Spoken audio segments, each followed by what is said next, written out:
Have you ever asked yourself, why is School of Rock so endlessly rewatchable? Is it because of the jokes? Maybe. Is it because of the great music? Possibly. Could it be Jack Black is just that amazing of a leading man? Well, I think it's something a little deeper than that. Something that's in the script that you don't see in a lot of comedies, but School of Rock somehow manages to do it, and not only do it, but do it spectacularly well.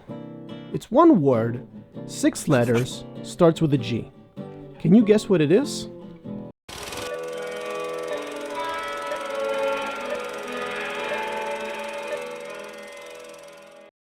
School of Rock is a classic comedy from 2003. It stars Jack Black. This is the movie that propelled Jack Black into superstardom. He had been in other movies before, like High Fidelity, but this was the movie that made him a certified A-lister in Hollywood. So what's the movie about?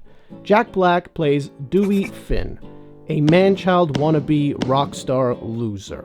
He spends his nights trying to be a rock god with his band, No Vacancy, but you can tell that nobody likes him, neither the band nor the audience, as he's loud, obnoxious, constantly hogging the attention, and falls flat on his face. Literally. One day, his roommate, Ned Schneebly, and his girlfriend, played by Sarah Silverman, give him an ultimatum. They say he's way behind on his rent, and either he has to front up some cash, or he's gotta go.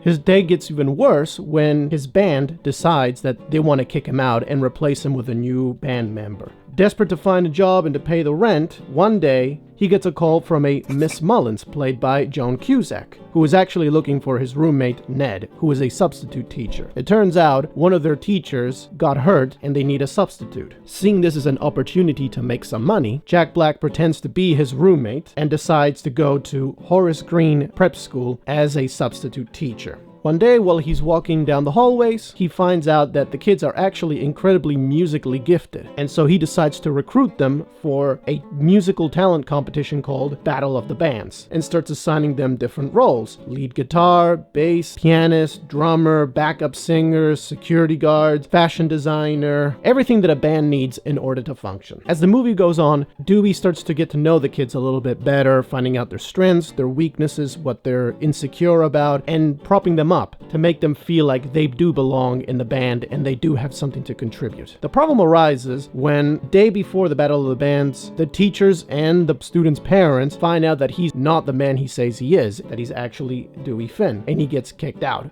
But because the kids were so moved by his passion for rock and roll and the influence he had on them, they decide to go find him, they go to the competition, and they play an amazing performance. When they announce the winner, it turns out that they did not win, that it was actually his old band that wins. But even though they didn't win the competition, they win the crowd over. They can hear the crowd chanting their name, and Dewey and the kids go out to play an encore.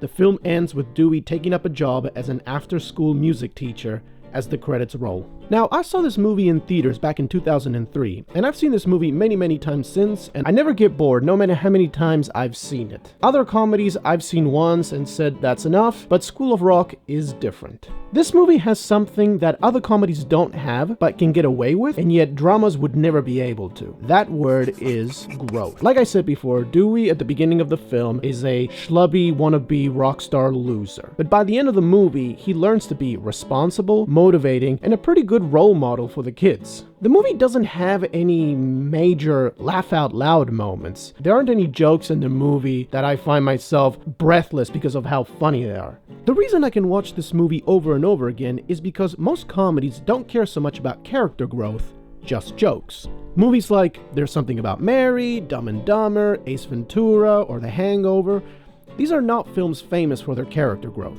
If you were to ask people, what do the characters learn by the end of the movie in those comedies, they would say, I don't know, I don't really care. All I cared is that it was funny. And yet this movie really does care about character growth.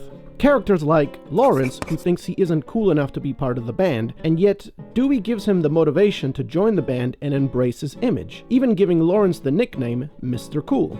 Tamika, who, despite having an incredible voice, is incredibly shy and insecure because of her weight, but Dewey tells her that in the end, it doesn't really matter what you look like. If you have talent, people are gonna like you. People like Aretha Franklin were a little on the heavy side, and yet she had an incredible voice, the voice of an angel, and everybody loved her. Zach Mooneyham, at the beginning of the film, incredibly shy, and by the end of it, not only does he come out of his shell, but he is the guy who writes the song at the end of the film. Now, don't get me wrong, it's not just the script. Jack Black is oozing with charisma. I think this is his best role. Next to Kung Fu Panda, this might be his most iconic role. You can easily see why he became a leading man in comedies after this movie had come out. There's something about his love for rock and roll that is just so infectious. Whether or not you care about rock and roll before watching this movie doesn't matter, because he cares so much about rock and roll that you end up wanting to know more about it. He also shows that if somebody believes in you enough, you also start to believe it. There's a sense of purity and innocence to Dewey's love for rock and roll. It's not about money, it's not about fame, it's not about women, it's about sticking it to the man. So much so that even at the end of the movie, when they lose, he's upset, but not because he wanted to win, but because his previous band, No Vacancy, won. He is very quickly broken out of this mood when the kids remind him that rock and roll isn't about winning or losing, it's about giving an amazing show. That's one of the reasons why this movie is so endlessly rewatchable. No matter how many times I've seen it, I always want all of these characters to do better. And it's great to see how Dewey Finn starts at the beginning of the movie versus how you see him at the end of the movie. And the film perfectly captures this when at the beginning of the film he fails miserably to do a crowd surf